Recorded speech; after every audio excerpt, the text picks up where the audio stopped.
Alors, le Feng Shui peut beaucoup de choses en fait, dès lors qu'on veut rénover ou construire.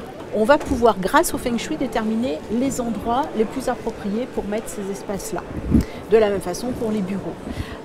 Autre chose, on va pouvoir affecter à chaque occupant l'espace qui lui est vraiment le plus favorable.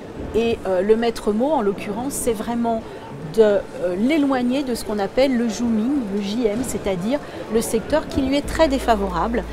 Autre chose que le Feng Shui va nous permettre, c'est de trouver les couleurs, la décoration, les matériaux qui seront favorables à une bonne énergie pour chaque espace.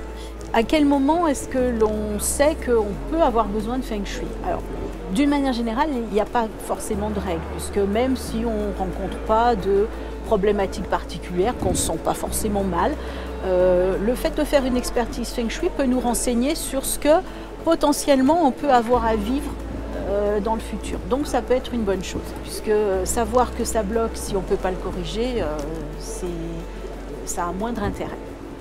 Alors les exemples des cas bloquants, c'est vraiment les problèmes relationnels. Quelqu'un qui va mal dormir, ça peut être voilà, une mauvaise orientation du lit, la chambre dans un mauvais secteur. Donc oui, en résumé, quand on se sent mal dans sa maison, on a deux solutions.